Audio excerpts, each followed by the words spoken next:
Welcome to Disha TV.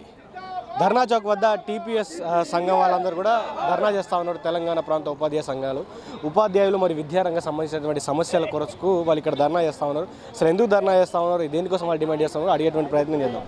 నమస్తే అండి, చెప్పండి అసలు ఎందుకు ధర్నా చేస్తూ ఉన్నారు? నమస్కారం అండి. గత ప్రభుత్వము ఎన్నో సమస్యలకు విద్యారంగ ఉపాధ్యాయ సమస్యలకు ఎన్నో సమస్యలకు గురి చేసింది. ఆ తర్వాత ఏర్పడినటువంటి రేవంత్ రెడ్డి గారి సర్కారు ఏర్పడిన వెంటనే పీఆర్సీ ప్రకటిస్తామని చెప్పి డిఏలు పెండింగ్లో ఉన్న డిఏలన్నీ ఎటువంటి బకాయిలు లేకుండా అన్నీ కూడా విడుదల చేస్తామని చెప్పి ఎటువంటి సమస్యలు లేకుండా విద్యారంగ సమస్యలు కూడా లేకుండా ప్రభుత్వం మంచిగా చూసుకుంటామని చెప్పింది. కాకపోతే ఏర్పడిన తర్వాత 3 సంవత్సరాలు గడిచినా కూడా ఇప్పటికి కూడా పీఆర్సీ గడువు అయిపోయింది. పీఆర్సీ ప్రకటించలేదు. పెండింగ్లో ఉన్న 3 డిఏలు పోయి ఇప్పటికి 6 డిఏలు అని. తర్వాత కేజీబీవి పాఠశాల ఉన్నటువంటి సమస్యలు అలాగే ఉన్నాయి. మోడల్ స్కూల్ సంబంధించినటువంటి పాఠశాలలు అలాగే ఉన్నాయి. ప్రతి సమస్య కూడా అదేవిధంగా ఉంది. కాబట్టి మా యొక్క ఉన్నటువంటి డిమాండ్లన్నీ సాధించుకునే వరకు సిపిఎస్ వెంబడే మేనిఫెస్టోలో పెట్టినప్పుడు సిపిఎస్ రద్దు చేస్తామని చెప్పడం జరిగింది. అది కూడా రద్దు చేయడం కాలేదు. ఇలా చెప్పుకుంటూ పోతే చాలా సమస్యలు ఉన్నాయి. బకాయిలు కూడా పెన్షనర్లు ఆల్రెడీ రిటైర్మెంట్ అయిన తర్వాత 23 మంది చనిపోయారు. వాళ్లకు ఉన్నటువంటి సమస్యలన్నీ కూడా ఏమీ తెలియలేదు. కాబట్టి ఈరోజు ఆ సమస్యలన్నీ పరిష్కరించాలని చెప్పి ప్రభుత్వం డిమాండ్ చేసి ఈరోజు మేము ధర్నా చేయడం జరుగుతుంది. సో అసలు అంటే గత ప్రభుత్వం చేసినటువంటి బకాయిలే కదా ఈ పీఆర్సీలు. సో మేము వచ్చిన తర్వాత కూడా ఇప్పుడు ఈ ప్రభుత్వం వచ్చిన తర్వాత డిఏ ఒకటి ఇచ్చినట్టుంది కదా ఏదో. సో మళ్ళీ ఎందుకు ఇంకా ధర్నా చేస్తాం? ప్రభుత్వం టైం అడుగుతూ ఉంది కదా సార్. ఇక్కడ గత ప్రభుత్వంలో ఉన్నటువంటి పెండింగ్ ఏవైతే డిఏలు ఉన్నాయో ఆ డిఏలు ఈ ప్రభుత్వం వచ్చిన తర్వాత ఇవ్వడం జరిగింది. అయితే ఆ డిఏలు ఇన్స్టాల్మెంట్ల రూపంలో సిపిఎస్ ఉద్యోగులకు వాయిదాల రూపంలో చెల్లిస్తామని డిఏ ప్రకటించారు.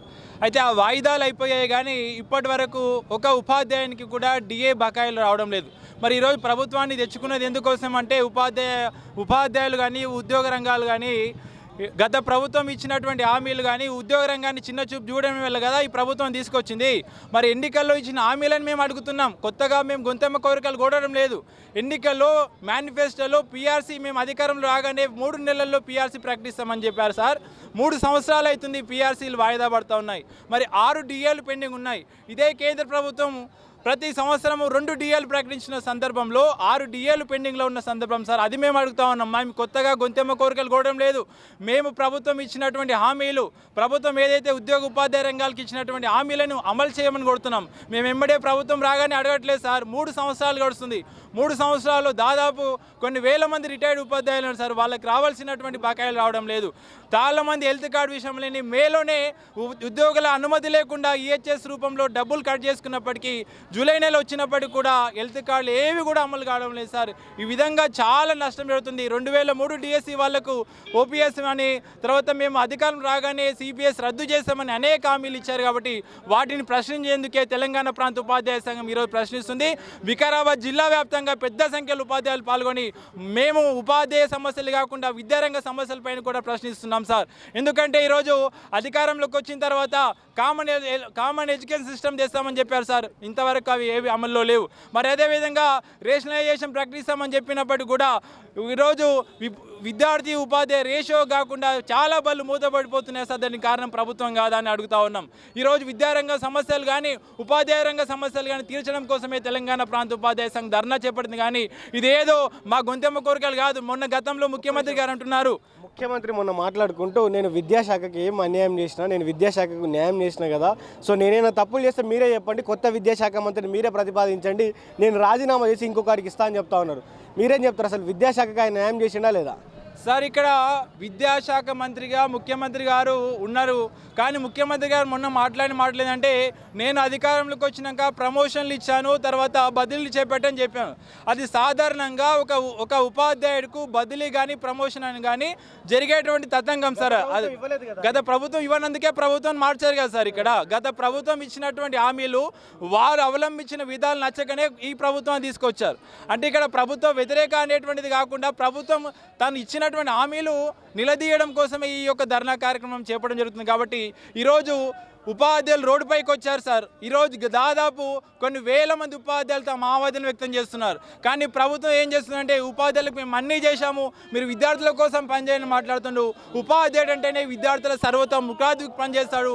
ఉపాధ్యాయుడు బాగుంటేనే ప్రభుత్వాలు బాగుంటాయి, విద్యారంగం బాగుంటుంది. కాబట్టి ఖచ్చితమైన న్యాయమైన డిమాండ్లు అన్నింటినీ కూడా ప్రభుత్వం వెంటనే నెరవేర్చాలి సార్. ఏం చెప్తారు మీరేం చెప్తారు?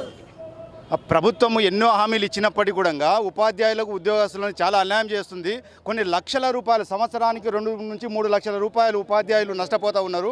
కాబట్టి ఈ అన్ని మిగతా ధరలని నిత్యావసర ధరలు పెరిగినప్పటికీ మా డిఏలు 6 డిఏలని నిజంగా 6 డిఏలని మమ్మల్ని ఆపడం అంటే చరిత్రలో రాష్ట్రంలో ఎక్కడ కూడా దేశంలో ఎక్కడ కూడా లేదు. కాబట్టి ఈ సమస్యని ప్రభుత్వం వెంటనే, ఎందుకంటే వేరే వాటికి వాళ్ళ జల్సాల కోసం రాజకీయ నాయకులు మిగతా అవసరాల కోసం ఎంతో డబ్బును ఖర్చు పెడుతున్నప్పటికీ ఉపాధ్యాయుల జీతాలను మాత్రం ఖర్చు పెట్టకపోవడానికి చాలా విడ్డూరమైనటువంటి విషయం. దీన్ని తపస్సు తీక్షణంగా విమర్శిస్తూ నిరసిస్తూ మేము పెద్ద ఎత్తున వికారాబాద్ జిల్లా తపస్సు తరఫున ధర్నా చేయబోతా ఉన్నాం. ఈ ధర్నాకు ప్రతిస్పందించినట్లయితే ఖచ్చితంగా సెక్రటరియట్ ముట్టడి కానీ, అసెంబ్లీ ముట్టడి కానీ, డిఎస్సి ముట్టడి కానీ చేయడానికి మేము ఖచ్చితంగా తపస్సు ఉపాధ్యాయులు సిద్ధంగా ఉన్నారని తెలియజేస్తూ ప్రభుత్వం ఇప్పటికైనా ఇంకా ఎన్ని డిఏలు ఉన్నాయి? 6 డిఏలు ఉన్నాయి. సుమారుగా సాధారణ ఉపాధ్యాయుడు సంవత్సరానికి 2 నుంచి 3 లక్షల రూపాయలు నష్టపోతూ ఉన్నాం. 2 నుంచి 3 లక్షల రూపాయలు అంటే మా అవసరాలన్నీ కూడా తీరుతూ ఉన్నాయి. నిజంగా ఇప్పుడు మాకు ఉన్నటువంటి ఈఎంఐలు కానీ మిగతా వ్యవహారాలు కానీ అన్నిటి కూడా ఇబ్బందికరంగా ఉంది. మా నిత్యం చేసే మా జీవన సరళి కూడా దెబ్బతింటూ ఉన్నది. రకరకాల వ్యవహారాలు ఉంటాయి. అవన్నీ కూడా మేము మా నిత్యావసర సరుకుల్లో కొంత తగ్గించుకుంటూ ఉన్నాం.